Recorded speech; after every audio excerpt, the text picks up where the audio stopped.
কি বন্ধুগণ, খাওয়া দাওয়া হয়ে গেছে? নিশ্চয়ই প্ল্যান করছেন কতক্ষণে ঘুমোবেন। যখনই ভিডিওটা করছি তখন বাজে হলো 11:13। তো তার মানে এখন থেকে কিছুক্ষণের মধ্যে আপনারা নিশ্চয়ই শোয়ার প্ল্যান করে দেবেন। আমার এখনও খাওয়া দাওয়া হয়নি, কিছুক্ষণের মধ্যে আমিও খাওয়া দাওয়া করবো আর শুয়ে পড়বো, ঘুমিয়ে পড়বো। আর সারাদিন কিন্তু অনেক বন্ধু বান্ধবের সাথে এই রাজনৈতিক দল ওই রাজনৈতিক দল নিয়ে অনেক তর্কযুদ্ধ করেছি। লোকজনকে কিন্তু অনেকজনকেই বুঝিয়ে দিয়েছি যে আমি কতটা রাজনীতিক জ্ঞান রাখি, রাজনীতিক পাণ্ডিত্য আমার ভেতরে কতটা, অনেককেই বুঝিয়েছি। অনেকেই কিন্তু আপনাদের মতন অনেককেই আজকে বন্ধু বান্ধব আত্মীয় পরিস্বজন বাসে ট্রামে ট্রেনে অনেকজনকে বুঝিয়েছেন যে আপনি বা আমরা কতটা বেশি রাজনীতির বিষয়ে জানি। সাথে যারা দিদির অনুগামী বা যারা দাদার অনুগামী তারা কিন্তু একদম আমরা পছন্দ করি না যে আমাদের দাদা বা আমাদের দিদি, মানে আমাদের রাজনৈতিক দাদা বা দিদির বিরুদ্ধে কেউ কিছু কথা বলুক।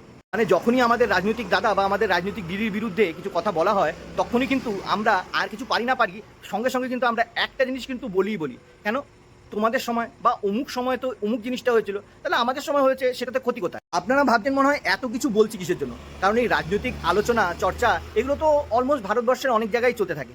কিন্তু আজ এই রাজনৈতিক চর্চা বা আজকে এই রাজনৈতিক যুদ্ধের একটা একটা আলাদা প্রেক্ষাপট আপনাদের সামনে তুলে ধরতে চাই। প্রথমে বললাম না, আপনিও ঘুমোতে যাচ্ছেন, কিছুক্ষণের মধ্যে আমিও ঘুমোতে যাব।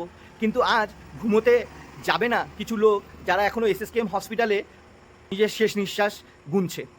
এরকম সাথে অনেকজন কিন্তু চিরঘুমে চলে গেছে যারা তারাতলার ব্রিজের তলায় চাপা পড়েছে। দাদার অনুগামী ভার্সেস দিদির অনুগামী, এই রাজনৈতিক দল ভার্সেস ব্রিজের তলায় যারা চাপা পড়েছে তারাও তো কোনো না কোনো দাদা বা কোনো না কোনো দিদির অনুগামী। কিন্তু তাদের আমাদের মতন তারাও তো নিশ্চয়ই তাদের অনেক বন্ধু বান্ধবের সাথে রাজনৈতিক চর্চা করেছে, রাজনৈতিক লড়াই লড়েছে মৌখিক।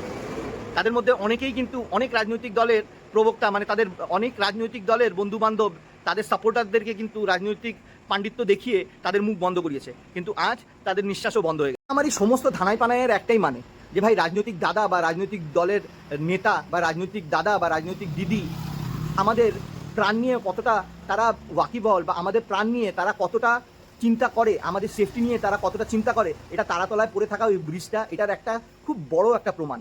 আপনারা বলবেন যে ভাই আমার দলকে বলে কী লাভ, এটা তো ওই দল থাকার সময় হয়েছে।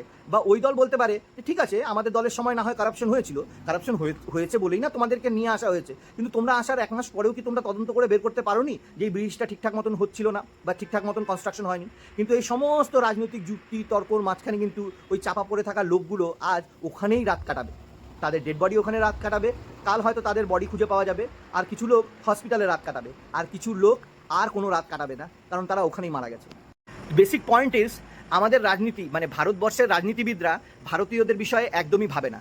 মানে স্বর্গে বা নরকে যেখানেই হোক, আমাদের ভারতবর্ষের বিনাশ যেসব লোকেরা করেছিল, যেরকম তৈমুর হোক বা রবার্ট ক্লাইভ হোক বা মুঘলরা হোক, মেহমুদ ঘৌরি, মেহমুদ গাজনি, শাহ, তারা সবাই হয়তো এখন ভগবানের দিকে তাকায় আর হাসে, যার ছলে নিজের চোখটা নিচে নামিয়ে নেয়, কারণ তারাও নিশ্চয়ই ভগবানকে টিটকারি মারে, কি গো আমরা ওই দেশে সর্বনাশ করেছিলাম বলে আমাদেরকে নরকে পাঠিয়েছিলে। আজ তো ওই দেশে সর্বনাশ করার জন্য কোনো বাইরের থেকে রাজা বা কোনো বাইরের থেকে কোনো ইস্ট ইন্ডিয়া কোম্পানি যায় না, সম্পূর্ণভাবে ভারতীয়দের শাসনে বা তাদের নেতৃত্বেই চলছে। তো আজ সেই ভারতের দুর্দশা আমরা যে সময় আক্রমণ করেছিলাম তার থেকেও বেশি খারাপ কিসের জন্য? আমরা তো না হয় তারা ভারতীয় ছিল বলে বা তারা অন্য দেশে ছিল বলে তাদেরকে কুপিয়েছি, মেরেছি, কেটেছি, তাদের ধ্বংস করেছি, কিন্তু আজ যখন ভারতীয়রাই ভারতীয়দেরকে চুজ করে রাজনৈতিক দলের নেতা বা মুখ্যমন্ত্রী প্রধানমন্ত্রী বানাচ্ছে, তো তখন সেই মুখ্যমন্ত্রী প্রধানমন্ত্রীরা কেন ভারতীয়দের বিষয়ে ভাবছে না, কেন তাদের জন্য এমন ব্রিজ বানাচ্ছে না যেটা তলায় তারা চাপা পড়ে মরবে না? আর এই প্রশ্নের উত্তর আই এম ভেরি শিওর যে ভগবান কোনোদিনই দিয়ে উঠতে পারবে না। যাই হোক, আর ভবিষ্যতে আমি তো ভাই করবো না, আপনারাও কিন্তু যারা আমার এই ভিডিওটা শেষ অবধি দেখেছেন, কোনো বন্ধু বান্ধবের সাথে কোনো রাজনৈতিক দল নিয়ে কখনো কোনো লড়াই করতে যাবেন না, কারণ আপনি দাদার অনুগামী হন বা দিদির অনুগামী হন, আপনি ধর্মীয়বাদী হন বা আপনি সেকুলারবাদী হন, আপনি এই রাজনৈতিক দলের সাপোর্টার হন বা ওই রাজনৈতিক দলের সাপোর্টার হন, কোনো রাজনৈতিক দলই কিন্তু আপনার জন্য এমন ব্রিজ বানানোর কথা ভাবছে না যে ব্রিজের তলায় আপনি চাপা পড়ে মরবেন না। অতএব রাজনৈতিক লড়াইটা একটু পার্সোনাল দিকটাকে সরিয়েই তারপরে লড়ুন, যদি পারা যায় রাজনৈতিক দল ভার্সেস সাধারণ মানুষ লড়ুন, এ পার্টি ভার্সেস ওই পার্টি না। তাই যদি যুক্তি খুঁজে পান অবশ্যই কমেন্ট বক্সে জানাবেন যে এই ভিডিওটা কেমন লাগলো। আপনাদের সবাইকে জানাই শুভকামনা, আপনারা যেন কোনো ব্রিজের তলায় চাপা পড়ে না মরেন। জয় কালী, জয় বাঙালি, ভারত মাতা কি জয়।